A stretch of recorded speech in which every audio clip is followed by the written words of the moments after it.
Hello and welcome to Podcasting is Praxis. I'm James, my pronouns are they and them. I'm Jamie, my pronouns are he and him. I'm Rob, mine are he and him. And I'm Alistair, my pronouns are also he and him. And we're joined tonight by special guest Lilah. Oh, you must be sick of me by now. Greetings, runners. My pronouns are she and her. And as Lilah has just revealed, it's a cultural committee tonight. If David was here, David would be saying it's the last ever cultural committee tonight until I watch Andor. We're talking about The Running Man. Hell yeah, we are. Yeah. The What film a about fucking men who movie. Yeah. The greatest work of satire in the entire American canon. And it's so camp. It's Yeah. so camp. It is very camp, I'll give it that. Imagine being like an American in 1987 and seeing this and RoboCop in the same year. You must have thought it was like Christmas. It's peak. It's absolutely peak. Like, yeah. Incredible cinema. I did mean to ask you, Jamie, were all films like this before the 90s? Yeah, pretty much. What? Good.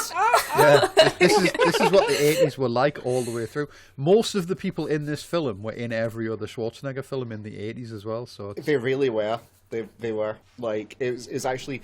Rewatching this, it blew my brain, because as we're going through, I'm like, oh, I know that person, I know that person, I know that person. Don't know their names, but I just know from, like, seeing them in other Schwarzenegger stuff, because I've been on a bit of a Schwarzenegger kick recently. yeah, So good. every single film in this person is just fucking amazing. So... Every single film in this person. Are you referring to Arnold Schwarzenegger there? Because that's quite Yeah. accurate. I reckon you could fit quite a few films in Schwarzenegger, to be fair. Oh yeah. Yeah, At his peak. not just did you reckon, but you have. Like, yeah. No, the guy's got a hell of a library associated with him. It's pretty good. I rewatched Commando recently, and I was like, yeah, that's a film. Okay. I haven't seen that one. So I rewatched I True Lies. That fucking bangs so hard. That's incredible.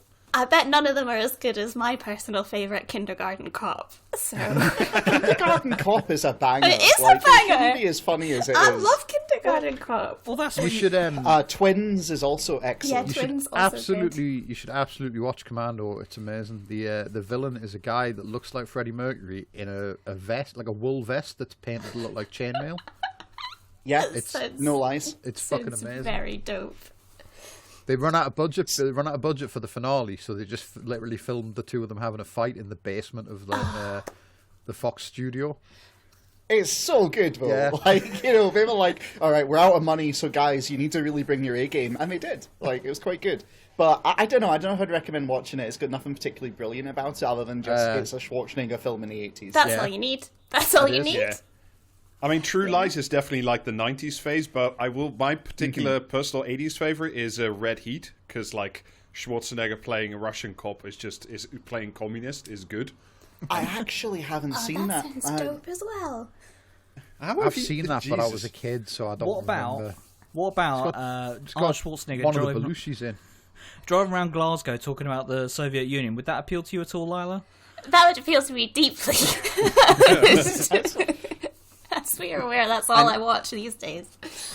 And who can forget Batman Forever? So, or was it Batman and Robin? I think it was Batman Forever. Yeah, but that's the He's in 90s Batman phase. and Robin. He's in the bad one.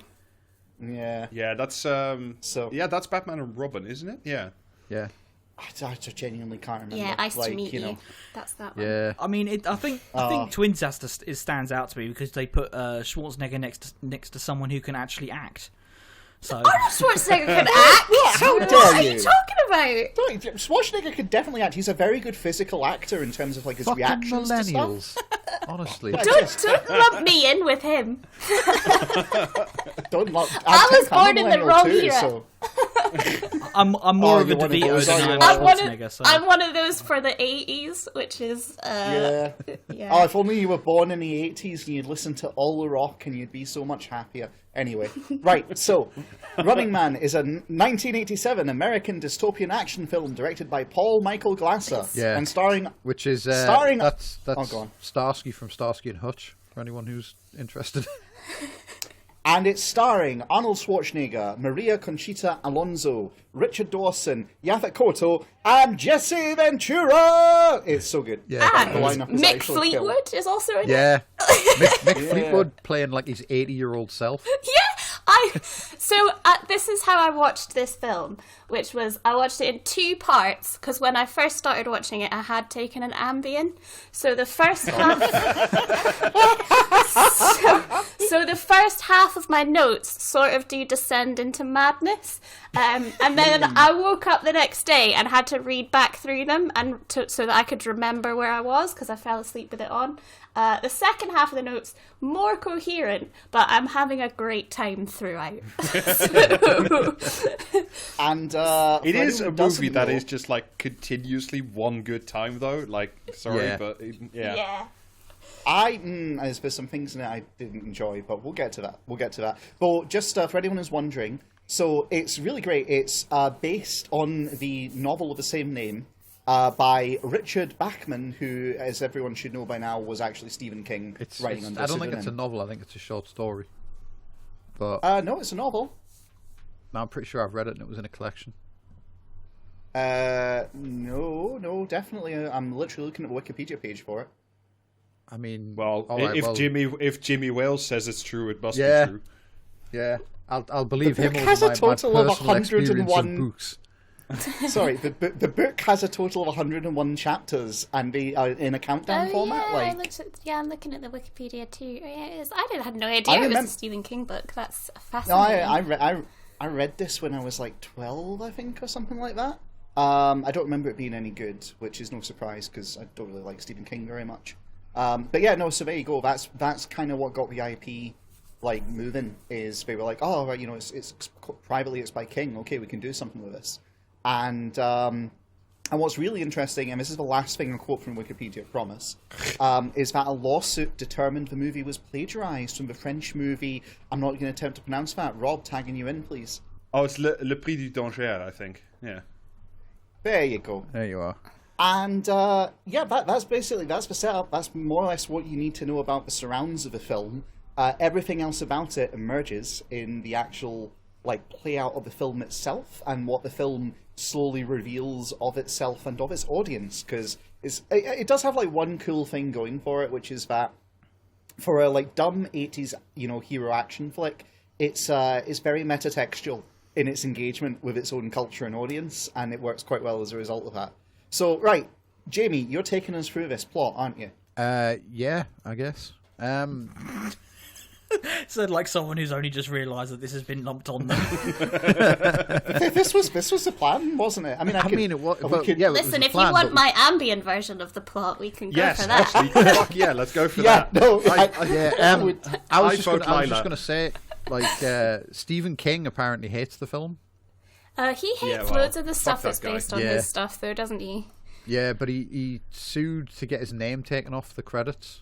Oh, one of those ones. And yet he didn't do that with Thinner. Interesting. Very interesting. But yeah, it's 2017, I think? Yeah. It is. And yes, it is the future. It is 2017. Yeah, it takes place in the year of in the timeline that what would have happened if Corbyn hadn't have been rat fucked in 2017. It's the official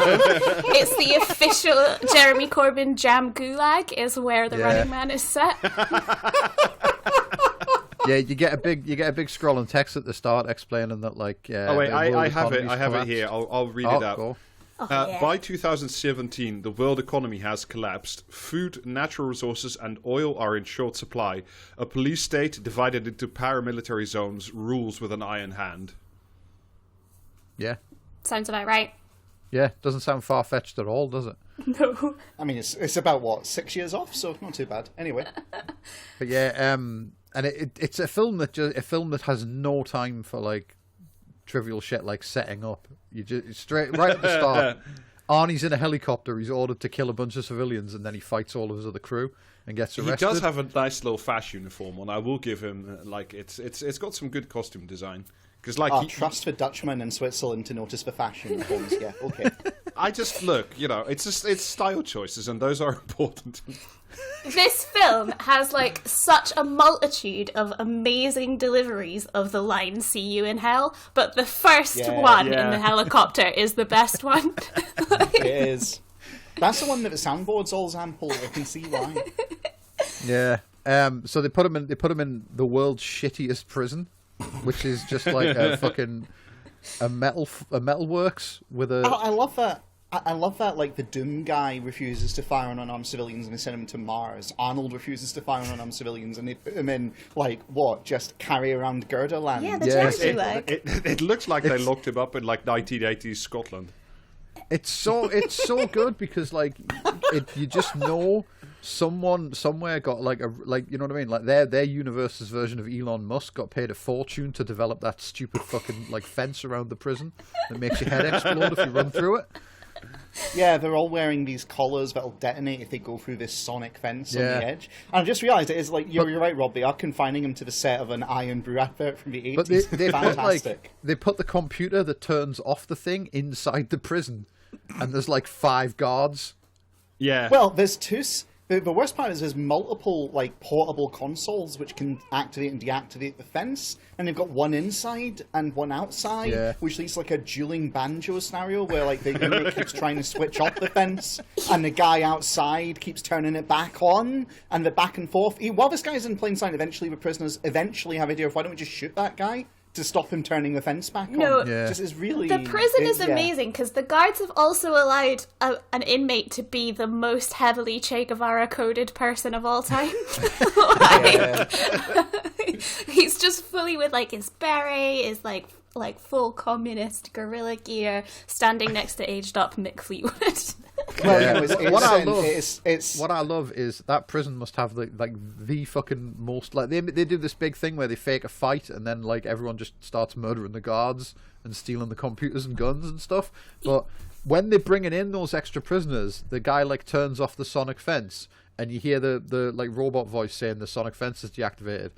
And then it's like there's fucking ages before they reactivate it, and there's only one guy sat on a fucking lawn chair with a laptop working the fence, and it's like that presumably goes around the whole prison. Everyone else is just running at the back while they're bringing the new guys in. It's what prison should be like. Yeah. I mean, it's set in 2017, so of course it's got to be like really lax standards, and also he's allowed to wear his little Che Guevara outfit because it's his emotional support outfit, clearly. Speaking of emotional support outfits, though, can I just like shout out to Arnold's great beard game? That's good beard. Oh yeah, no, the man could support a beard, definitely. What's particularly like interesting, I guess, about all of that shit is the fact that like the production values established themselves early on. They've clearly put their budget into certain things, and like editing continuity isn't one of them, because there's a bit where they're typing in the code to deactivate the fence, and all the while the fence is giving a line like the fence is activated, and then before they finish putting the code in, it switches to the other line saying the fence is deactivated, like a very different line essentially, even before the guys finish putting it in, and they're like, "Now we got no time for that editing continuity shit. We've got to show Arnold hitting people with like bits of metal." I like that the notes that you've made are about editing continuity, while as what I've written down is this hacker nerd should be Arnie's romantic interest. He should be. You're right. Should be, shouldn't he? Yeah. It would make a lot more sense than what happens.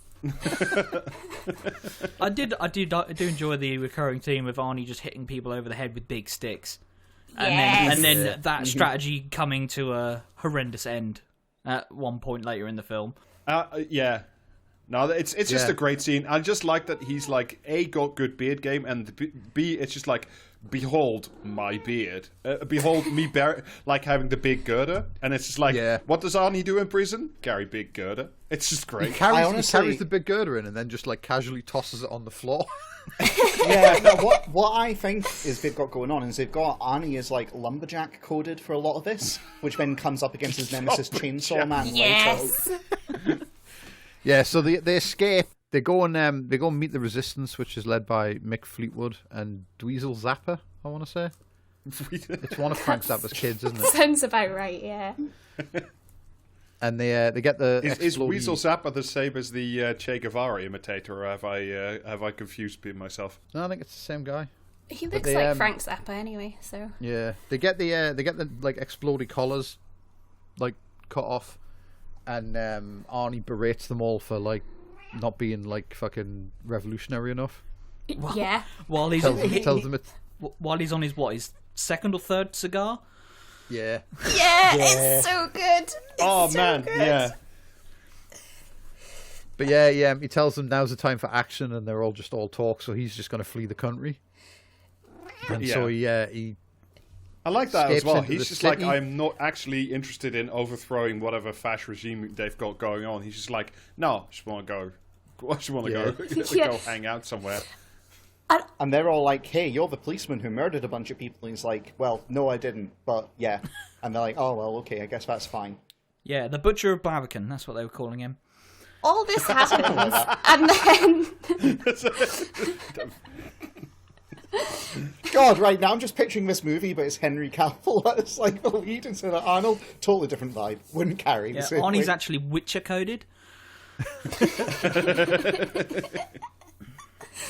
But yeah, he goes to his brother's like apartment in the city with the It turns out his brother got arrested and sent for re-education, and they gave his apartment to someone else, but they didn't change the door code because like no one can remember anything more complicated. It's like 445566 he puts in or something. Yeah, it is. That's exactly it.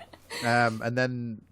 But you know, actually, sorry, small detail. That number pad has like a differentiated tone for each button. So if you're standing in the hall, you can hear your neighbour's passcode to get into their flat. Yeah. Which I'm just like, okay, sure, great, whatever, why not? ding. I was going to say that code still seems a bit more secure than the fucking frisbees on pogo sticks thing they had going on in the prison.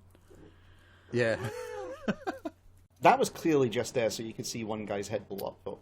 Yeah. Gratuitous It was the violence 80s. in this film. I mean, what are you trying to say there, James? It's not gratuitous. It rules. Yeah. Would you say Like, you were the gratified synthesis by of it, it- Lila? Yeah, the synthesis of his position is it's gratuitous and that's why it rules, so sure. Yeah, he meets Amber Mendez, who is a composer for The Network, which is like basically the BBC in the future. Yeah. And he kidnaps her. The Running Man, but presented by Anton Deck, has a real vibe. Yeah. No, I mean, it would be these days. It would be Mr. Beast, wouldn't it? Like it would be literal biblical devil, Mr. Beast. I mean, very He short is, like, while weirdly- ago, they would have gotten Philip Schofield for this. I feel it shares DNA with the Cube. The thing that really stood out to me in the whole like apartment scene was just the way he says money. Buddy. I mean, I didn't. So the only thing in this film that I don't love is the fact that like that he does just do a bit of casual sexual assault to the female lead. Yeah. When he like, it wasn't my favorite, wasn't great, but it was basically the only thing in the film that irritated me slightly, and will be fixed when we can all just like write our own AI films and I can change it so that the little nerd is his boyfriend instead. Like, True. the only strong objections the only strong objections I have to this film are like all the misogynistic, casual kind of sexual assault stuff that's thrown in. Like, I really don't like it. And so, you know, warning to any listeners who decide to go and watch this film, it is an 80s film and it's got terrible sexual politics. Problematic film So, from the you know. 80s. Who'd It's not that fucking bad. I mean, there's a bit, like, I've seen worse. I don't know, I was watching it with Alex, and Alex was not a fan, frankly, of a lot of the stuff in it. But hey.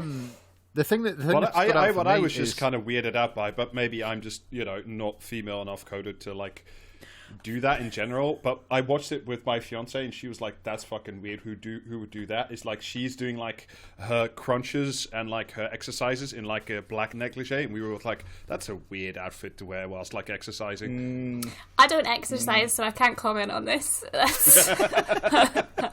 I feel like the theme of ridiculous outfits does sort of bear out. It's Oh my man, god, the outfits in God, this what film a- are one of my favourite things. I think one of the notes I took is, I love this. Everybody looks like shit, but in the best way possible. Like, Everyone looks like shit, but lit up with neon. yes, it's so good. It's genuinely... Fashion peaked in the 80s, and everything has sucked since then, and we have to return with a V. Like... that They also have her. They have her working out to. I was just going to say like, a that's little the bit- first Oh, appearance go on of then. Captain Freedom by Yes! Jesse Ventura, Yes! who is fucking great. Yeah. Yeah, But yeah, so he kidnaps her, and like they're gonna like fly to Hawaii, which seems like the worst fucking like plan imaginable, because his plan is he's going to take his hostage through airport security. I know. Yeah. And weirdly, she at one point she just punches him in the nuts and starts yelling for help, and his whole plan comes apart. He should have just been nice to her, and she wouldn't have done that. I felt like. Although, But he does have the best way ever of like avoiding what is basically passport control. Which is like, oh yeah, my passport's in my wife's bag, and Yeah, but this she always fucking packs too ball much and shit in chain. She brought some shoes instead of her passport. What a stupid bitch! That's like it's so good. And then the guard in the like, fascist dictatorship, the just goes, fascist security right. guy's just like, oh yeah, fuck off. But this is the thing that Actually, the thing that stood out for me is when they're going through the airport. His method of like hostage control is to just hold the back of her neck constantly, like a weird guy you would see with his wife in like Weatherspoons or something. Well, that's what's going on in the Weatherspoons, I think. Yeah, at the end of the film, when, like spoiler alert, they share a kiss and then they walk away, and he does that again. Yeah. And I was like, that seems very weird. Like, why? Just put your arm around her. Like, Well, he might need a hostage again. You never know. That's Arnold Schwarzenegger. That's genuinely how Arnold Schwarzenegger used to, like, embrace his partners. Once you see it, you can't unsee it. So, go figure. But I will say, there is a very important thing that's introduced in the airport scene, which is this film is entirely driven by the old, because the thing that gets him through that checkpoint is the old people who are also in the line complaining about him, like, taking too long to get through passport control. Like, the entire... And when you get to, like, we'll come to it later, but you get to, like, key parts later, and it's all old people are forming like the bedrock that drives this engine. I thought you were going to say that the important thing that was revealed in that scene was the big, like, futuristic van that shoots a net. Yes, I love the net gun. The big triangle. The big triangle with a fucking net cannon attached to it. Yeah. I want to drive around in one of those. My partner was like is squealing with happiness when she saw like the net gun. What's great is that they did actually invent a net gun in 2017. I remember this from like there was like this presentation that someone posted on YouTube from like this one of these military conferences, like police conferences that they do over in the States. And they had like a bolo net gun. I'm going to go out on a limb and say that if you went and looked on, like, I don't know, the Internet Movie Firearms database or some shit, that net gun they used in the film was probably a real thing that someone tried to pitch to law enforcement in 1987. I mean, maybe. They should give me one, I reckon. You should have two. You should be able to dual wield them. I think you're right. I'm glad that you're on my side, Rob. You'll escape the net gun treatment. Get that mad suffragette woman that complains about the pedestrianised zone. Oh yeah, she's getting netted. I'm loving the idea of like Lilah just like firing like a t-shirt cannon into a crowd and just like. Oh, imagine Gritty with a net gun. I think someone cosplayed that actually. God damn. Gritty with a net gun. I'm sorry, but yeah, no. Are I'm you Googling sure? this now. Hang on. Yeah. Are you How many on, ambience are you on? Just It might just be heat madness. Hang on. We'll keep going. We'll keep going. Go on, will somebody else talk while we figure out the very, very generous of you. No, we're all googling Gritty with net gun now. So I'm not. Although I don't really understand, like, cat. Speaking of amazing outfits, Arnold with the little Panama hat and the amazing Hawaii shirt on. The loudest look. shirt known that to shirt humanity. is so good. When she tells him she gets travel sick and she's going to throw up, and he says, like, go on, it won't show on this shirt. Yes. It's great.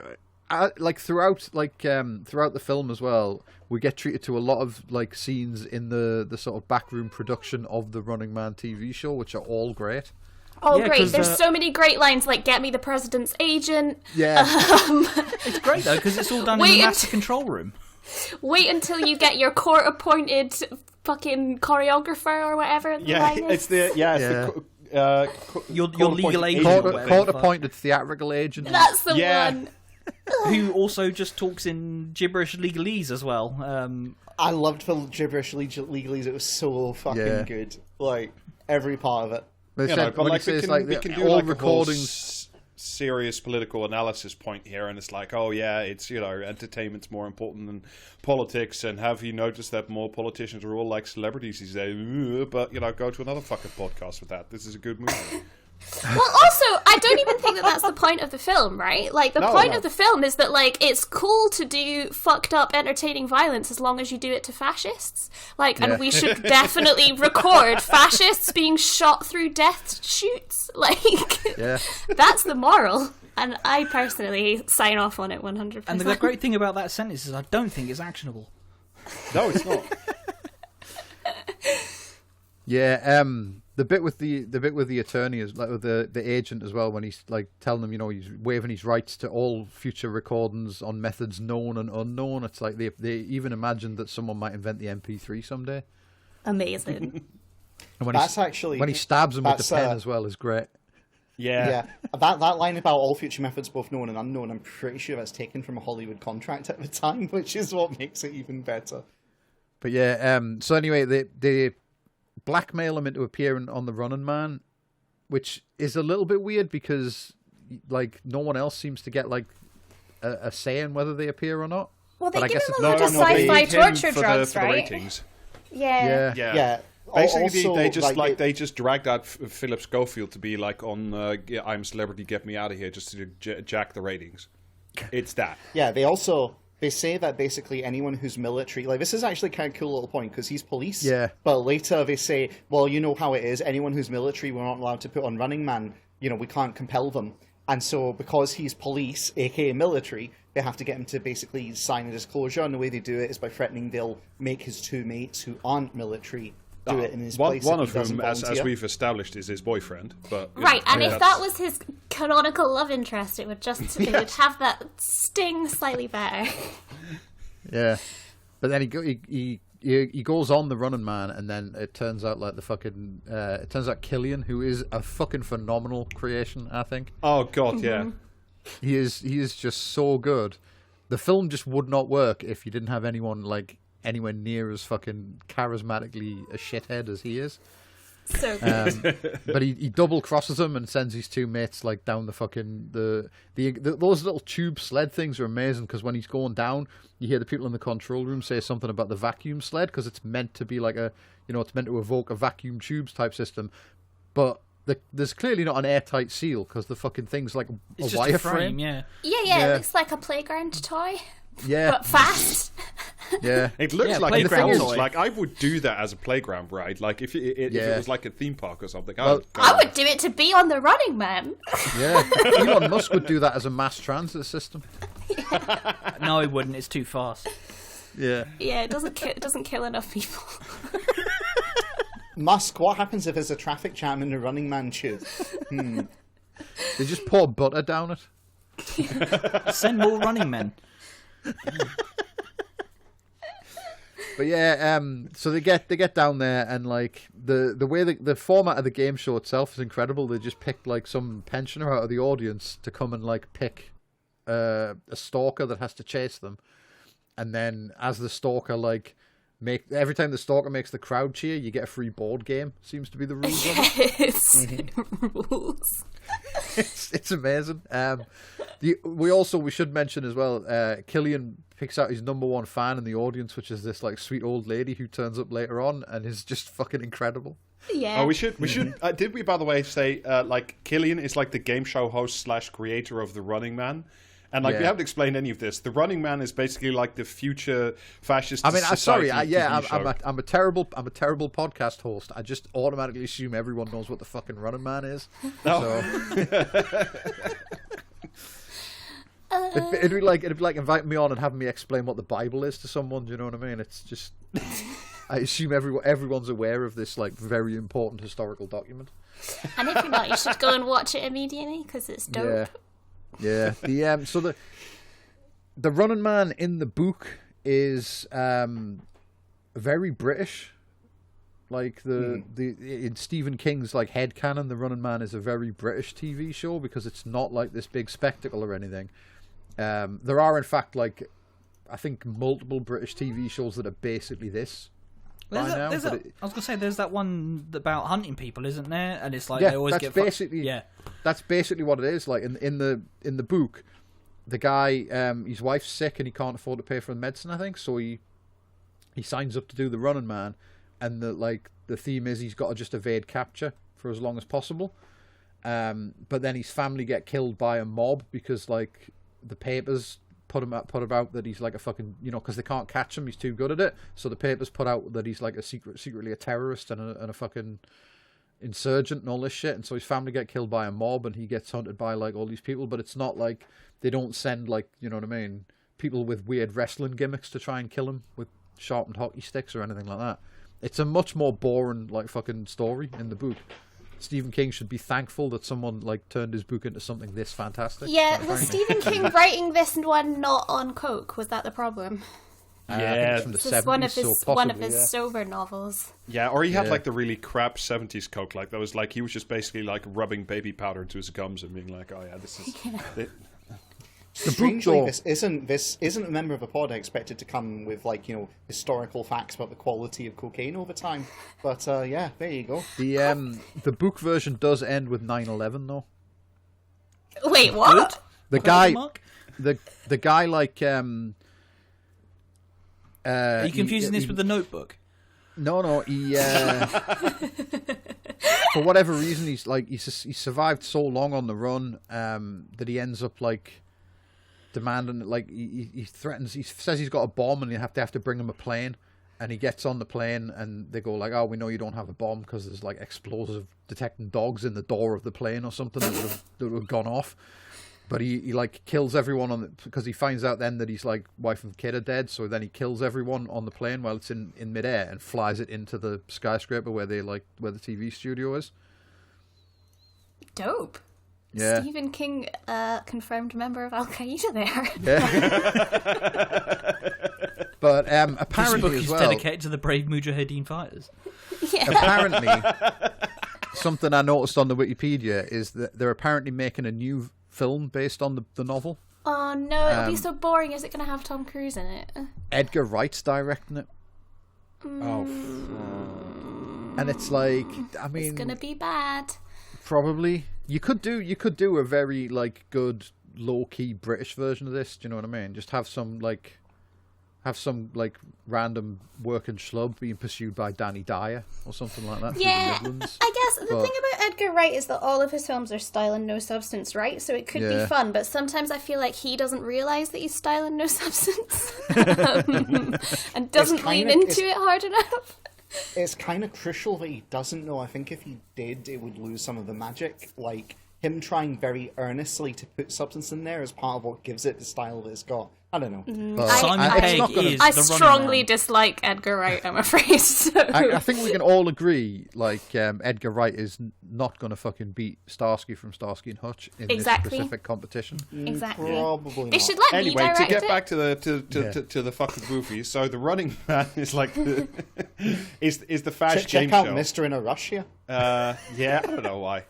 We could just ramble on. I'm just here for the. Don't interrupt Rob when he's actually progressing the podcast forward, you know what I mean? Or we will be here till tomorrow. Somebody clip that. Yeah, so the Running Man is the TV show that basically the Fash Society has devised to keep everybody entertained while they're all miserable as shit because society's miserable and shit and there's no food anymore. And the host is Killian, and Killian he's both the host and the creator, and he is fucking incredible. He's also played by the guy who was actually the game show host for Family Feud for like decades in the US. So he brings actual like game show host game, if you will, to the whole thing, and do you think so Edgar fucking Wright's good. version is going to have Les Dennis? That would be good, actually. Or they should do it with Keith Chegwin and have everyone be naked again. The Jungle Running Man. It would be dope. I'm just picturing the Running Man, except made on the basics of like Pointless or something like that. Anyway, Oh Jesus! The Running Man hosted by fucking Osman. Oh, you could have Osmond Yes. be one of the stalkers, though, because then you'd get to see him have his head ripped off. Yeah. Also, he's incredibly like weirdly tall, so like he could have, I don't know, we could get a suit for him made for Richard Osman with like Yeah, a it could big be like some target sort over of his Slender fucking Man, head. like a Slender Man kind of creepy, Yes! horrible thing. Yeah, I try and Yeah, avoid yeah, looking at yeah. him if I can help it as well. Yeah. Yeah. That actually, I would not be surprised if Oh, There we go. Right. God, I can't believe I got away with Stephen King being in Al Qaeda. Yeah, Rob just has to spoil it for everyone. that's just fact. Yeah, since you bring up like horror monsters, it did occur to me when I was watching this like recently that they should add all of these characters to Dead by Daylight. Yes, they was definitely great. should. So many Especially Twitch streams. Dynamo. Yeah. Especially Dynamo. Yeah. So anyway, Operatic music getting louder as the like killer comes closer to you. Yes. now Yeah, that sure. we know what is the Running Man, we'll get back to the thing. So they bring Arnie out in like an incredible spandex jumpsuit. He doesn't reveal though. He does like a rip-off reveal, Yeah. and then the crowd all Oh, start like so doing good. doing horny cheering. It's really dope. It's great with the dancers and everything. It's Yes. fucking amazing. And what I love about it is there's a close up where you can see the Adidas logo on the sleeve. Alex pointed out I know, that's I- actual I- product placement too. Which Yeah. is really I know, pointed that's out why that it's so multiple good. times, and like my partner was just like, "How is this possible that Adidas like put their logo on this? Because it's not like Because it's just they'll not have known. They just, do you want your product in the new Arnie film? They'd be like, fucking yes, we do. yeah, because this is when they had that good cocaine. So the Adidas is actually like, yeah, No, right, okay. So, like, you're saying that in the 70s, the cocaine was terrible, and that's what led to the Stephen King novel. Yes. And in the 80s, the cocaine became Yes. good, and that's I'm what sorry, led are to you this disputing film. that in the 80s the cocaine was good?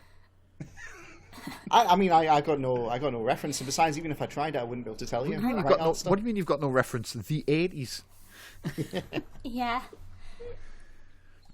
Yeah, but they fire him down the tube, and some little old lady decides that her favourite stalker is Sub-Zero because she likes her men big and cuddly. also on I the point of the tubes, the carts that they're going down in, they just completely rebound off this fucking like pathetic net. Considering how fast Yeah. they're going, completely Yeah. broke my Well, no, immersion. they also... Doesn't look very If you safe, look- does it? If you look closely, before they hit the net, they start firing these, like, rockets out the front as, like, to slow them down. My favourite thing, though, So- is there's like a bunch of like biker S&M guys at the end of the tube that waiting for them, and their job is seemingly to move the little hurt rocket them. sleds Yeah, they're- before the they're- next they're- one they're- hits the net. they're and candidate then herders. herd everyone on motorbikes, which is great. Can we have this job in like the good future? I want to be one of the I want to that be is one an of the It's a incredible- living. Paula, that is an the incredible Paula Abdul screenshot. dancers. I know. Yeah. Like, this is what my list, and they all had to do like hairspray and blow drying for that. My hair just does that naturally. So like, I should definitely be one of the Running Man like booth babes. One of the running women, Lilah. But yeah, so they get herded into a hockey rink, and then Sub-Zero attacks them with his sharpened hockey stick. It's so cool. Yeah, Yeah, he's basically like scores a sort a of, goal with the computer nerd. Yeah. He's yeah, but we have to introduce right. So the other main point is like of the Running Man is basically they have to get through like a series of like Mortal Kombat arenas, basically facing off against It's the increasingly crystal maze. You Yeah. have to go through like all 4 zones of the crystal maze. Yeah, but every zone is inhabited by like a different psycho killer, and this is Sub-Zero, who is basically like sort of a cross between like a sumo wrestler and an ice hockey player, but he's got like a massively sharpened ice hockey stick and Yeah, exploding and an pucks, which is inability to cut in a cool as diagonal hell. direction. What I love about it though is like the first zone they end up in the hockey rink and the woman picked Sub-Zero. Imagine if the woman had picked like Buzzsaw, you would set his fucking neck trying to chase them across ice.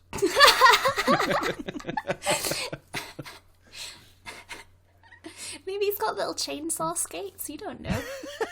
Maybe there's like a crew of those builders who repair rooms, etc. Like running ahead of them and building like an ice rink Yeah. before they arrive, just as fast as possible. The Tom Clancy plasterers. Yeah, exactly. Except it's for Tom Clancy Ice Rinks creators, you know? Fucking that guy with all the goggles from Splinter Cell driving one of those fucking, what is it, a Zamboni? Yeah. He'd need the goggles too, because it's a very dark set, so... But yeah, so they fight Sub-Zero. Yeah, that's the guy. They fight Sub-Zero in the ice rink, and he cuts there's razor wire fences everywhere, and he cuts through one of the posts with his hockey stick, thus unleashing Arnold Schwarzenegger's best weapon, which is a stick, a big stick with razor wire on it. Yeah, he skates full speed into the razor wire and gets it wrapped around his neck, and then Arnie strangles him and cuts his throat at the same time. And the whole audience is all devastated and everything. And Arnie says Arnie points at the body and goes "Here is Sub-Zero, now plain Zero," and then walks away high-fiving Yaphet Kotto. Yeah.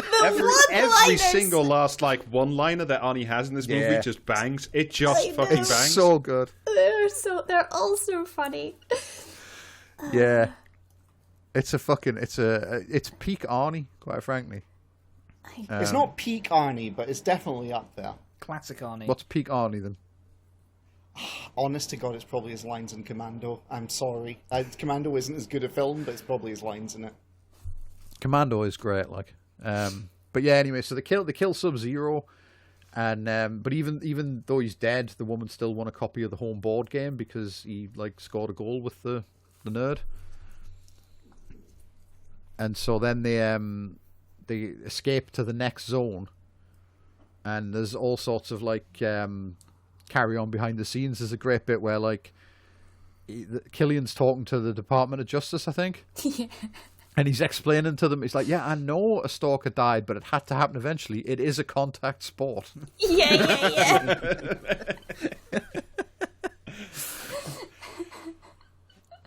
Yeah, I didn't have the chance to really get to know Sub-Zero before he died, so it was a bit harder for me to really get in touch with him. You got to know his two personality traits, which were Japanese and likes hockey. What more do you need? Yeah, he was a professor, so... That's a well-rounded character. He was just a cool guy, and that's all you need to know. Jamie, do you want to do love interest B-plot that's happening at the same time here? Yeah. Yeah, so the woman he kidnapped sees on the news that, yeah, they're saying that he shot, a bunch of people at the airport immediately upon arrival and everything, and she's shocked that isn't true. Wow, these fascists sure do a bunch of fucked up shit. Yeah, so she uses her security clearance as the woman who writes the jingles to go and go into the secret fascist film archive, do not enter part of the studio, and find the original unedited footage of him refusing to shoot the civilians, which they do just keep lying around. It's it's very much a box of my crimes. It's great. Yeah, she finds it. She puts it in her pocket, and then immediately gets 10 seconds later she gets grabbed by someone, and then later on at the end of the film she's got the little thing on her still, and Arnie's "Where did you hide that?" And she's "None of your business." And it's well, it was up your arse, wasn't it? That's really the only place you could have put it. Yeah, so they catch her, and then they decide to put her on the Running Man as well as a surprise contestant, and they tell everyone that she was Ben Richards' lover, and she cheated on her college exams, and she sometimes had sexual relations with 2, even 3 men in a year. Yeah, that's I love how they emphasize. I love how they emphasize different men. Yeah, they put the weight on different, and it's okay. Killian's actually an incel. They don't spell it out, but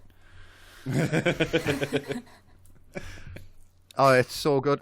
We also skated over Killian's worst crime towards the start of the film when he's entering the studio, doing a walk and talk with his assistant, and the cleaner bumps into him, and he's all dead friendly. "Oh no, don't worry, you're doing a great job. These floors look spotless and everything." And then the second he's out of earshot, he's like, "If that arsehole's washing the floors tomorrow, you'll be washing them from then on."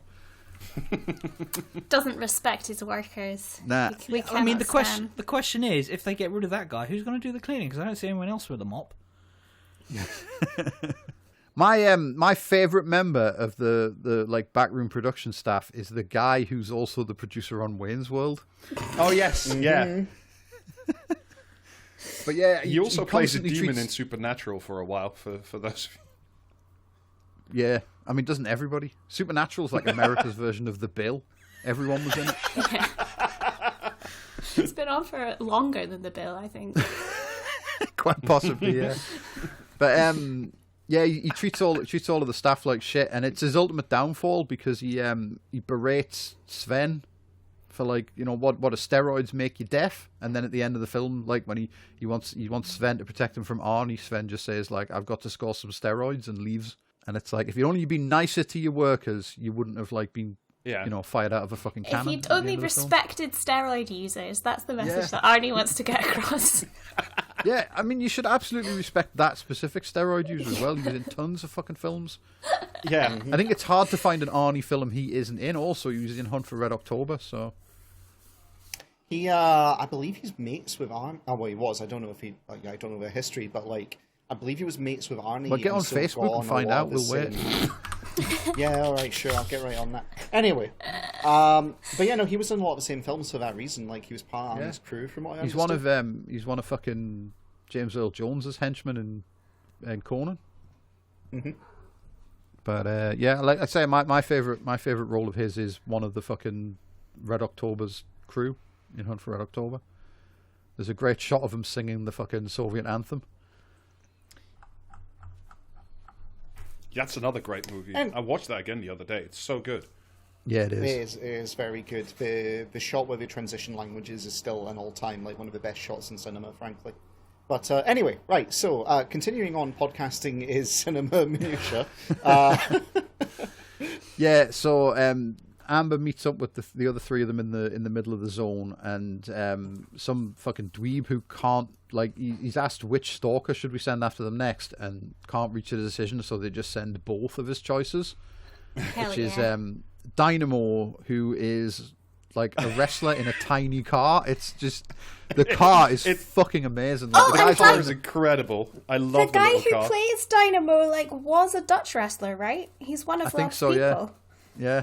Whoa. That explains a lot. You're a Dutch pro wrestler, right, Rob? It's something called. Oh my god, what is Rob's stage name as a wrestler? No, he technically Dutch, but like he's not Technically really Dutch. Not properly Technically Dutch. Oh, okay. I'm That's sorry. his Do you stage need to name. do you need to get your head calipers out to assess his Dutchness? He moved to the Dutch. US when he was 5. He was like Dutch, that but doesn't he count. spent too much time in New Jersey, so now he's technically Italian. Okay, yeah, that's fair. Yeah, exactly. He's Yeah, the best character Flying in the film, Dutchman, anyway. honk, honk. Yeah, they just went like, what would a Dutchman wear in the future? And they were like, some kind of like LED fascist wear. So He's my wearing, like, favourite. As much polycarbonate as you can fit on one man. Yeah, it's and his gimmick is like he's shooting actually lightning out sorry. of these, Just a side note. He's actually of Dutch nobility, like lower tier, but like he's Dutch nobility. Right, sorry. Pausing a second. For real, like... He's a Junker. He's a Jonkheer, which is like a sir or an esquire, like titled nobility. Dynamo For his Esquire. work in The Running Man, or like separate from that. No, it's hereditary. It's just a family thing. Yeah, but yeah, he shoots lightning out of like some tubes on his arms. In his pants, by the looks of it. Yeah, and And he's got a big sings- sign that, like, what does it say? Shout, holler if you love the Dynamo, Clap or if something. you love Dynamo. Oh, clap if you love Dynamo. And he lights up the different bits by shooting Lecky at it. It's great. Yes, he's my favourite. They should have Yeah. let him win. No. He's covered in. I He's don't wearing know, like a. sex offender Papaltine's certainly a look. He's wearing a plastic breastplate covered in Christmas tree lights. It's so good. Yeah, It's definitely like future fashion at its finest. But he also sings opera. yeah, and he because drives- apparently, again, I'm on his Wikipedia page because his whole family is apparently into like singing. Like he's got a brother and a sister who are also like sopranos and baritones. So like, I don't know, maybe he actually sang it himself. I really hope he did. That's I so hope cool. so too. Yeah. What a cool guy, honestly. Like, This Man. feels like one of those things where it's like the director's like, so what can we do with you? And he's like, oh, I can sing opera. My director's like, stay right there. I ain't got an idea. Stay right there. We We've got to have get all these tiny- fucking Christmas tree lights on you. Can you sing opera? Yes. Well, then, boy, do we have a tiny car for you. Yes. Okay, I'm Yeah, claiming his back. I'm claiming him back. He is Dutch. This guy fucking owns. Yeah, and the car is fucking incredible. It's like this is going to be the worst like fucking nerd reference I've ever made. But if anyone's played Dark Future, like the old like fucking post-apocalyptic car game from Games Workshop in the 80s, it looks like one of the fucking like outlaw cars in that. But if you put like an action man in it, so his head poked through the roof, it's just completely the wrong size for him. It's so good. Yeah, It's got a really little. good. It's got a little Knight Rider fucking light on the front, but it looks like a go-kart. It's like the so Carmageddon ridiculous. version of a Reliant Robin. I think that's the best way I can describe it. It's great, and he rolls it over by just trying to drive it up a small hill, and it rolls over like 6 times, and it's like, mate, like how have you not broken your neck there? You know, like the first rule of car safety is you don't poke your head out the top of the roll cage. Well, he's got all that. No, he's got all that safety plastic on, so it's fine. Yeah, Yeah, I love the load-bearing fact that Arnold- polycarbonate. I love the idea that Arnold like took one look at him and went, right, he clearly can't fucking drive, so I'm just going to run up this hill and that'll like count. Well, it worked for Kate and Bush. Lo and behold, yeah. So Arnie and the gang gets split up, and Arnie and Yaphet Kotto have to fight Buzzsaw, who's riding a motorbike covered in chainsaws. Yeah, Buzzsaw's also pretty camp, right? Yeah. I'm trying to Yeah. I remember mean, you what see Buzzsaw it first looks at like the introduction of the whole film, where he's like getting out of his car and like lifting a big motorcycle and just like roaring. Oh It's- yes, he's the guy that's like hammering into the crowd with a motorbike. Yeah. He rules. Yeah. Yeah. And he yeah. like he punches some fan like yells at him, and he punches the guy in the face and knocks him over, and then the guy's like, "Did you see that? Buzzsaw touched me." But yeah, he's got like a mesh vest on and shit. Yeah, okay, Yeah. dope. yeah, he's just he's just a fucking redneck woodsman basically. He just likes chainsaws. like I His said, match with like Arnie, Arnold's. Yeah, Arnold's lumberjack coded. This guy brings out a chainsaw, and Arnie like can no longer hit people with like wood anymore. Yeah, there's that great bit where he picks up like a fucking girder, and he tries to like. I thought that was a bit tries of to wood. fucking... No, because there's like smoke coming off it when it gets. I mean, that can mean anything, Jamie. I don't think that's conclusive. I mean, it is literally a piece of wood they've painted to look like a girder, but like. But yeah, he tries to duel the chainsaw, and they just left with like a smoking stump of girder. And then doesn't his boyfriend at this point try and do some hack the planeting to get them out Yeah. of everything? Yeah, they he's boot like- up a PlayStation 2 and try and hack the fucking loading screen on that. Yeah, it's because as they're going around, like the nerd guy notices that all the satellite dishes are pointing into the middle of the fucking zone rather than at the sky. And so Yeah. he rations that the uplink for the network, that if you just you go and you plug your fucking iPad into that, and like you'll be able to take over all TV in the world. It must be in the middle of the zone, and he needs to find it and like get the code off it for Mick Fleetwood. So him and Amber are doing that while being pursued by Dynamo, and he gets the code by like hacking a bunch of hexagons like it's the fucking the lawnmower man. Yeah. And he makes Amber memorize the code and then gets electrocuted by Dynamo. Heartbreaking. If only he hadn't asked her to remember that, and then he would have been able to stay in the film. Yeah. But then, meanwhile, Yaphet Kotto gets tagged with a chainsaw, and like by heroically saving Arnie, and then like Arnie kills Buzzsaw in like the most ludicrous fashion ever, because they're fighting and they're wrestling over one chainsaw, and Arnie manages to just like turn it. It's like right up by his face, and then he manages to turn it 180 degrees, and it's like, how are their arms working at that point? Because they're so strong. Yeah. Arnie's just too hench. Like, he essentially out-henches the very henchman. Yeah, That's- he's so Yeah, strong. no, He's but yeah, strong. but He I can mean, like- out-strength geometry. You know. Yeah, but they're like holding that chainsaw, and then they just rotate their arms like 180 degrees without letting go of it. It's well impressive. For someone But who's yeah. very familiar with rotating PDFs, you seem to be confused by human geometry. But yeah, Buzzsaw like tells him, he loves it. What's great is when Buzzsaw delivers this setup for Arnie's kill joke, he introduced he says Richards at the start just to clarify which of the one person in the room with him he's talking to. I really do think that he should just be called, they should just always call Arnie's character Arnie, because it's too much of a suspension of disbelief to believe that man is called Ben. It's not happening. Ben. Yeah, no. Ben Richards. What the fuck kind of name is that? Yeah. Apparently, according to the wiki, at one point they were considering Christopher Reeve to play him. That would have been a much worse film. I think. That would have been a The shit vibes would fucking have been film. fucked. Yeah, pretty bad, I reckon. But yeah, so Buzzsaw tells him he loves this saw, and he's going to make it a part. This saw's a part of me, and I'm going to make it a part of you.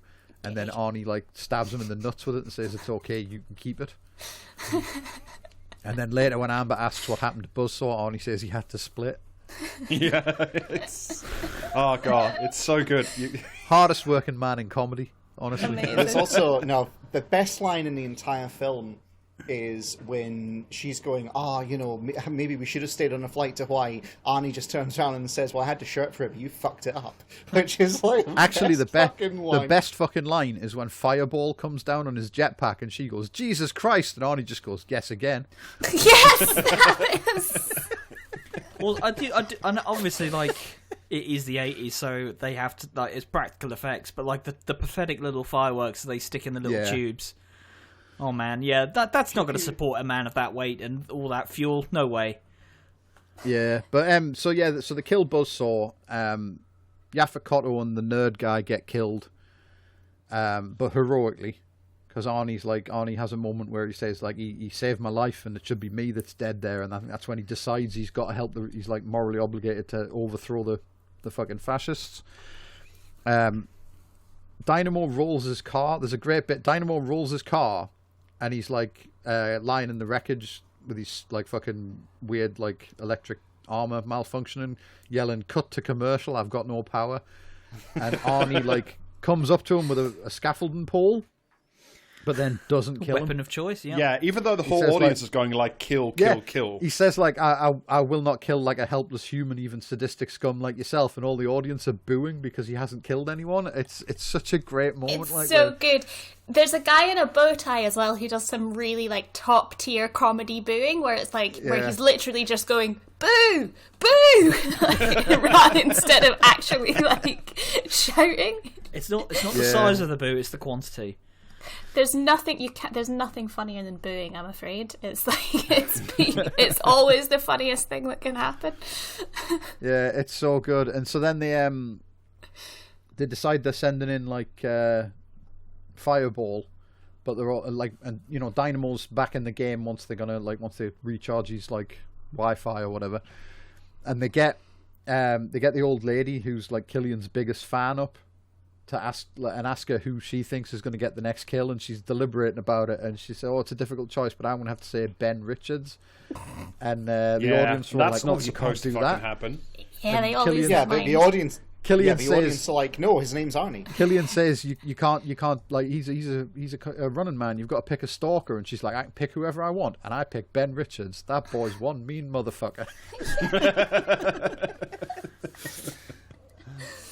To be honest, I was kind of surprised at how much there was substantially more swearing than I expected there to be in this. I expected there to be zero because of America, but violence fine. It was rated 18 over here, and pretty much the same in the US from what I recall. Yeah. So See, that's the thing in the 80s. In the 80s, they didn't just default to every film has to be something that the whole family can watch. Mm-hmm. You were allowed to make a huge blockbuster with Arnie in that only adults could go and see because there was loads of fucking swearing and boobs in it. But then the kids would see it anyway. Yeah, so that's an important thing. This film came out when I was 10 and I saw it. There was a guy that used to drive around the estate selling selling fucking VHS tapes out the back of his car. I bet he was an amazing character. Yeah, we used to get all this American Ninja. Fucking critters, it was just great. But yeah, so they've got the code for the fucking thing, and they're escaping from Fireball, and they discover the previous, like, last season's winners, who were all just corpses. Yeah, they're like really funny, like Halloween shop skeletons. Also, Yeah, I also really like again, much like the room in the recording studio where they keep all the mycrimes.vid. Yeah, and this is like the mycrimes .locker or something. Corpse. Yeah. This is just like Killian's patio. But yeah, it's great. So like, there's a brilliant bit where like Arnie is just doing Donkey Kong and just yeeting barrels at Fireball, and they're all just bouncing off him harmlessly. So then he tips one over, and like it's full of like petrol, and there's a huge explosion, and then Fireball just walks through the flames because he's obviously like, got high resistance to fire damage because of his like suit, even though his head's completely exposed. He's just got an asbestos head. It's fine. Yeah. Well, when you're around fire that much. But yeah, so like he corners Amber when she's looking at the corpses. She gives her position away by doing like the most theatrical scream you've ever heard because she sees a skeleton. It's like fucking Scooby-Doo. Do you know what I mean? Yeah. And he corners her and he's explaining to her that like they weren't last season's winners, they were last season's losers. And then just as he's about to turn the flamethrower on her, Arnie just comes down out of the ceiling like the fucking Predator and pulls the gas line out of his flamethrower backpack. And then, like, kicks him into the corner and throws a road flare at him while asking if he wants a light. Oh, and then we get What a Hothead, which is also just like A+++. Yeah, it's great. And then, then they have to call up, like, Captain Beefheart, Jesse Ventura, don't they? Yeah. Captain it's Freedom, so good. who is Captain Freedom. They put him in this like the most cheap plastic fucking like toy arm I've ever seen, and he has a full on like there's too much shit on me, I can't breathe moment, and refuses to wear it. Yeah, he storms into the studio with Killian, and he's like, "Why?" He looks like your school production of the Tin Man, basically, like running around, but he's Jesse Ventura, and he's yoked as fuck. He pulls one of the plastic sleeves off the suit, and then like there's a great bit where he points at him with the other arm, realizes it looks ridiculous, and then points with the one that doesn't have like a big plastic armor on it. It's fucking great. Like the fucking chest plate thing cube has like cutlery on it. It's amazing. It's so good. It's also great because earlier on they do the whole like he's in the locker because the thing is he's retired. He used to be a stalker, the greatest one of all time. He's retired, and so they cut to the locker room early on where he's walking through the locker room and it's all staged, and he's like, everyone here is really excited, etc. And then he just gets he starts doing an anecdote. As soon as he starts reminiscing, they cut him off. But no, wait, but he's not retired, is he? Because he does the one that like does the exercise videos that you see in the beginning. He's retired stalker. He's retired as a stalker. But like he does like we weren't reporting him to the DWP or anything. Like we don't care about his other employment status. We were just saying he's not a stalker anymore. Yeah. And like his main objection is he's like, 10 years ago I killed men with my bare hands, and there's like honor in it and all this kind of shit, which is great. He says something about like the gladiatorial fucking tradition or something, doesn't he? It's so good.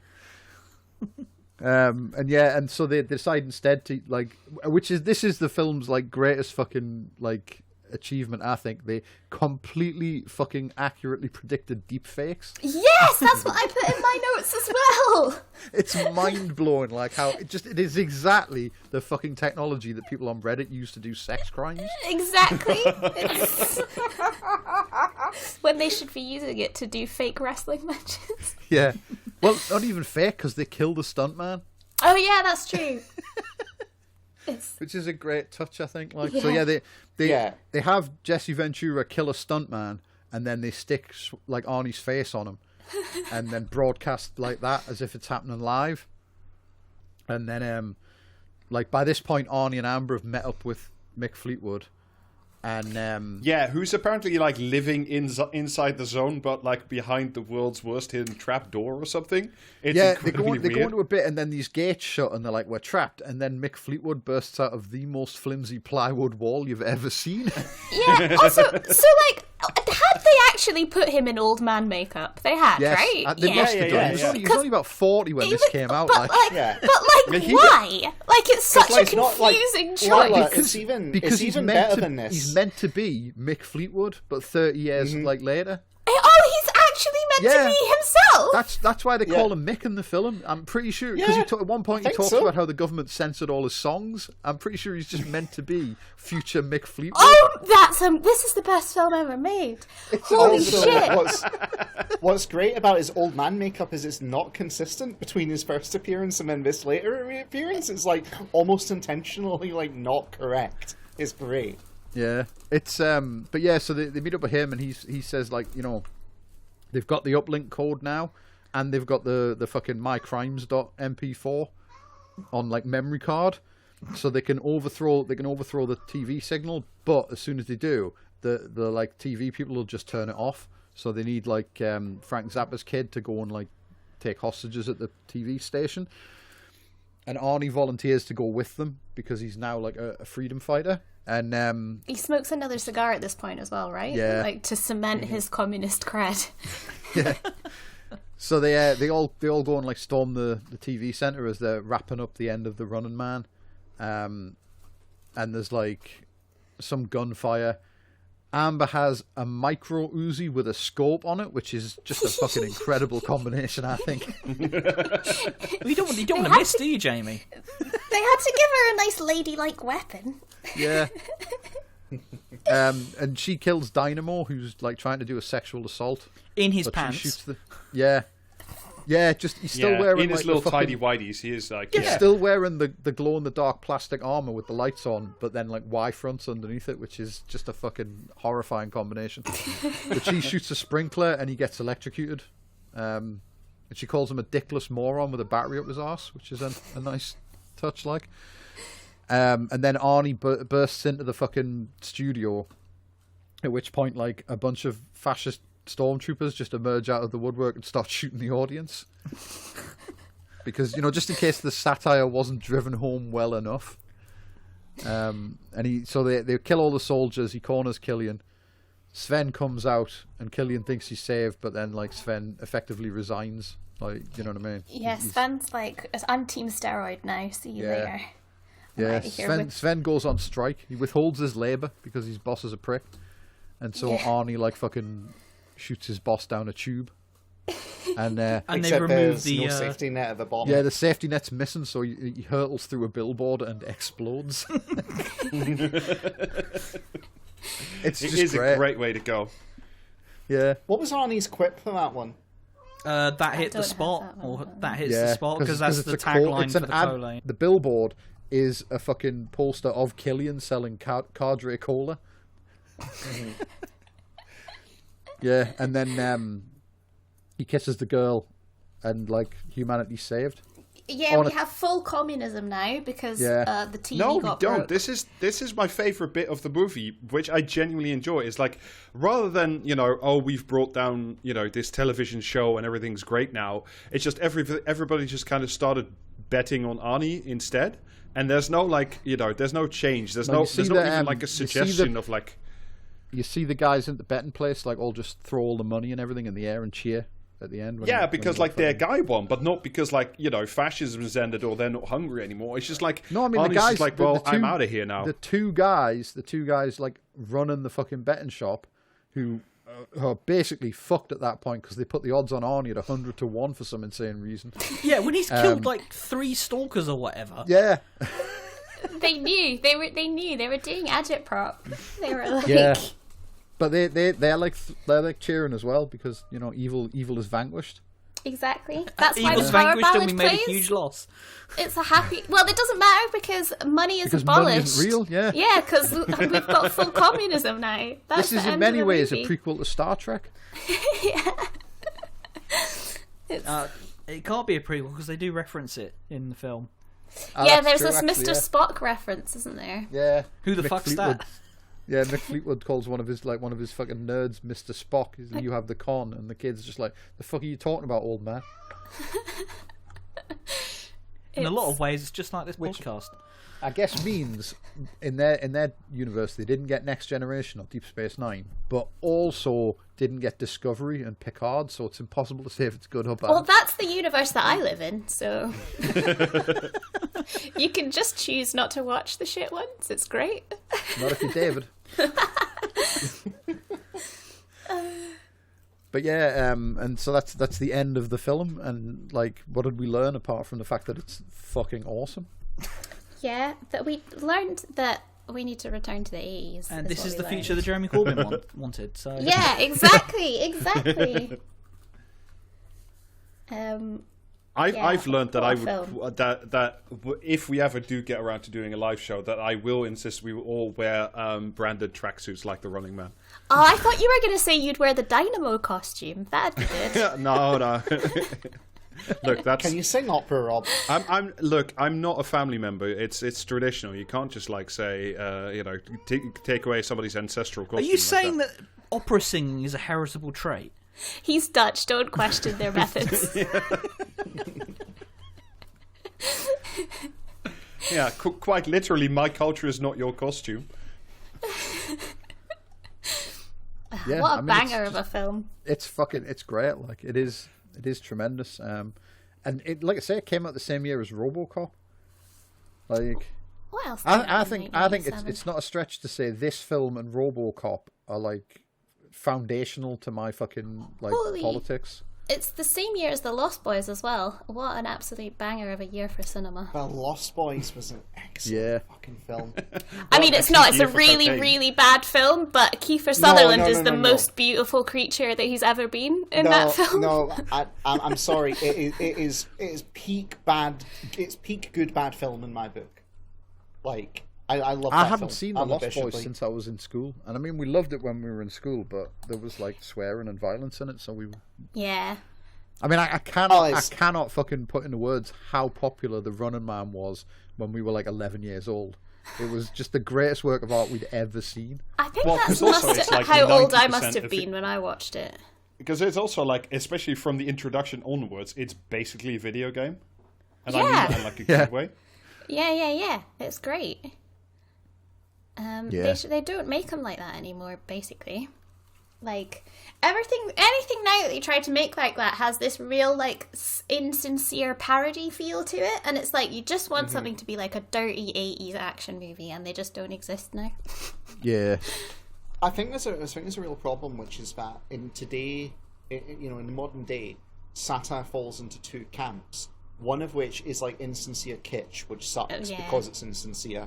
And the other one is, it's got to be highbrow to be satire, which is like, the menu or whatever. And sometimes that lands, but the problem is we're missing sincere, like, fucking really gonzo satire. It just doesn't really... Yeah. You just don't get it the way like you did in the 80s. Well, it's also like people like, I feel like there's not enough of like, I'm just gonna put this in because I think it's dope. For example, in They Live, when there's a pointlessly long wrestling showdown between Rowdy Roddy Piper and Keith David. So good. Like, that's the best amazing bit of the fucking film, but now people would be on like, the why is this glasses. in here? Yeah. Do you know why that's in it? It's such a good story. Like, they said to them, right, so you guys need to have a fight when you force the glasses on him. And so they start filming it. And they start beating, like, the shit out of each other. They're just, like, they're professionals and they're going to have fun with it. Yeah, of course. And someone goes to stop and the director said, no, just let them do it. They know what they're doing. Just let them film the whole thing. Yeah, that's what I'm so saying. they just keep running. That's what I'm saying. They And need it's to like- put stuff in because it's cool to put it in. Yeah, it's just... Maybe I don't know, The we just Running don't Man get is this. actually a prequel to Starship Troopers. Maybe the thing, like, maybe every 80s film takes place in the same universe. Yeah. And we can timeline them all together. They Live was just a year after this as well, so like Hollywood was really firing on all fucking cylinders. Yeah, Amazing. good cocaine. Isn't That's that what I've been amazing? saying all along. And also, I like, mean, once- They Live is a good shout out because it's exactly the same kind of like just Yeah. full on batshit balls to the wall fucking like blunt as fuck satire, but also has a bunch of like incredibly cool lines that kids would recite in the schoolyard. Exactly. Yeah. Everything Also, a young I Jamie think wants, to the right? point of like you Yeah. couldn't just do like just balls to the wall 80s movie anymore. Would it be a terrible thing to say that that's true? Because I think the closest modern equivalent to The Running Man is probably like Ready Player One, which is ass on like Oh, how literally fucking every dare single... you, mate! I was going to say, because this is brilliant, and the other thing is ass. Like, but it's I'm not trying to get at like fucking the Running Man. Jesus, Ready Player One isn't meant to be satirical or anything. It's just like it's nostalgia awful. wank for idiots. Exactly, it's nostalgia wank, right? Like, basically, Ready Player One was the first AI generated movie, right? Like, it's just somebody just put in, here are all the films I like, and I make me a new film, and it's dog shit. No, they got that fucking post where it's I'm having a birthday party and every anime character, fictional character ever created is invited, and they put that into ChatGPT. Right, I'm just going to stop you there because Game Master Anthony has one quality, which is absolute sincerity, that this kind of soulless Drek lacks. Do you know who makes films? Do you know who makes films that are like real good, sincere, stupid, satirical action movies? Mr. Neil Breen. That's the modern filmmaker. Actually, who is... there is a pedigree there. You can tell what he was inspired by. Exactly. You're not wrong. Everybody go and watch some Neil Breen movies. A lot of them are free on YouTube. For good fucking reason. You will have an amazing time. I was going to say, Ready Player One is just Alan Moore's League of Extraordinary Gentlemen for people who shag Funko Pops. He ain't wrong. Awful. Yeah, checks out. Nothing to add. I don't know what it is that's caused satire to just so completely dive in comparison. It's because we live in a universe that's too preposterous to handle satire anymore. Yeah. It's Starship Troopers, because Starship Troopers, like, that was the point where where Hollywood realised that Paul Verhoeven was ripping the fucking piss. Like, that film come out, you know what I mean? And it was just like, and everyone went, oh, this is just fascist propaganda. And like, started that whole argument about whether it was like, you know, it's not, it's satire, you fucking idiots. And Hollywood couldn't, like, no one did that for RoboCop, so they just assumed he'd made a good action film and he wasn't like fucking, absolutely fucking like yanking their chain while taking their money. But yeah, no one has the guts to fucking make films like this anymore after Starship Troopers. Because that was so on the nose that they couldn't fucking ignore the fact that they were being made fun of by the guy they were paying anymore. It's like it was pretty funny the way that all went down, because like all the American reviews at the time are like, you know, just going, oh, this is fascist propaganda, blah blah. But it hits Europe, and all the Europe things like, yes, this is excellent satire, it's wonderful, it's really well put together. But like, you know, German reviews are saying it's a brilliant send up of like, you know, fascist ideology, etc. If you want an example of how fucking like badly fucked Hollywood's like approach to this sort of shit is now, they've been trying for years to remake Starship Troopers, and they can't get it off the ground because their only demand for whoever has to adapt it is that it has to adapt the book straight. They can't rip the piss this time. And it's the thing is, if you've ever read the book, right? It's fucking terrible. It's just it's absolute fascist Drek, right? And you know, to want to do if they ever do a straight adaptation of it, it's going to be really bad because all the fascists are going to like just not sharp about it. So it's also going to be really bad just purely because you shouldn't remake like perfect films. Yeah, let's just have some new stuff. Yeah, I haven't seen the new RoboCop because why would I do that to myself? Oh boy, it's bad. But I have seen the new Total Recall because Colin Farrell was in it, and I love that guy, and it's fucking dreadful. Oh, actually, well, the new Judge Dredd was actually a good, solid 80s movie, right? Actually, yeah, that's true. Like, I feel like that's one of a rare entry. Yeah, someone should do a podcast about that. I think they. No. Shan't. It's impossible. It can't be done. We could just do it again, but this time not invite Rob on and like substitute Lilah for Rob. And Rob was the problem there. It's gonna be fun to see how much of this makes it in. Yeah. Probably none, but it's worth the crap. I mean, honestly, like, if you were tuning into, like, cultural committee for, like, serious whatever, and not us just, like, bouncing around like morons, I don't know what you were expecting. I hope all this stays in. Yeah, I can see why this is the last ever cultural committee, according to David. Yeah, we got to get all the kicking in before we log off for the evening. I don't know. I've got the keys to the fucking Podbean. I can put this thing up. No problem. Yeah, I think. Yeah, there's definitely like Dread definitely counts, but it was done on a very low budget.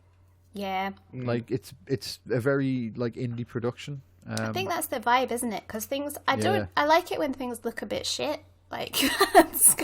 I think that's just I think the last too shiny.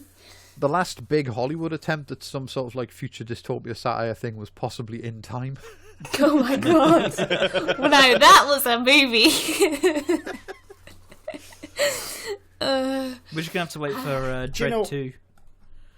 I'm sitting here kind of depressed, Jamie, because you might not be wrong about In Time, actually. I'm trying to think of any film that came after it which attempted, like, satire in the same way. I went to see that in the cinema. What a bad film. It's a great film. Yeah, what's not to like about Olivia Wilde failing to run in a straight line when she's literally got seconds left on her clock? I mean, the thing is that is like definitely sincere. You can't. Yeah, can't play that's it well. fair. It is. Actually, It's 100%. Yeah. But yeah, Yeah. should we wrap this up then? Yeah, let's go. Let's get the fuck out of here. All right. Okay. So, Lilah, you want to plug anything? I might be back streaming soon. Twitch.tv/leechwaifu. Nice. Follow me on Twitter. Yeah, that's it. Yeah, subscribe to DeviantArt where she has Arnie and what's his face slash fiction. So That's actually my AO3. Get it right.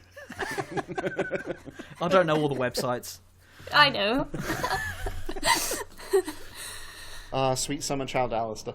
So, okay, if you are, not a patron, please become a patron. Come to patreon.com/praxiscast. We would love to have you. We have bonus content, Yes. etc., etc. We'll tell you about the whales. And motherfucker, you need Indeed. to hear about the whales. Yeah, one Everybody of needs our to hear best. about the fucking whales. Last month's bonus episode was one of the best we've done. Come and learn No about lie, like. whales, please. It's fucking great. We also tend to do streaming. There's regular streaming on Wednesdays and Thursdays on twitch.tv/praxiscast. There's also irregular streaming that's returning, where I'm streaming Tears of the Kingdom for the time being. So, look forward to that. Yeah, or Jamie, not, as it's irregular. Just, if it's Yeah, there, yeah, it's there, exactly. and if Just, it's not, it's not. If you're not glued Yeah, to no, our it's- Twitter it's- feed, then go fuck yourself. Yeah, like, what are you doing with your life? Come on. Like, you've not got anything better to do. It's too hot. We also sell merch if you can be bothered. What is it again? praxiscast.tmail.com? Yeah, That's right, yeah. Yeah, Got there it you in go. one. And I think that's it. Have we got anything else we need to plug? No? No, watch The Running Man. Yeah, Yeah. watch the Running All right, Man. Sure. Just watch good 80s cinema generally. I mean, this is, if this is indeed our last ever cultural committee, then we just recommend the 80s in Hollywood. It's not because I'm basically. going to bully you into watching Andor. Yeah, Because it I really see. is good. I fucking loathe and hate all things like pew pew lasers, but like Andor is legitimately good, and like Do you know what it the is? Do you know amount what it of is? pain it causes me to have to say that is incredible. Oh, yeah, Do you know what it is, Rob? I like legitimately hate all the fucking Star Wars stuff since Andor. Like, the wife's wanted me to watch the third season of the Baby Yoda show, which like previously I thought was fucking mint because I'm a child.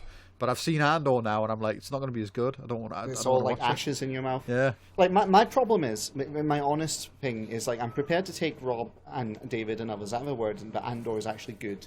The problem is there will be another season of it, and it won't be. Yeah, but we'll Because talk you about can only this get season. to do some... Like, But I'll, we're not, it's we're the not problem like I'm is if not I watch asking you it- to like tattoo the name Andor on your genitals or No, anything. this is Just wrong. like fucking. If I watch this season, then when the next so good at bad wrapping season up, comes you out, I'll guys. be compelled to watch. Fucking nailed it. Bye. Bye. Bye. Bye. Bye. And stop.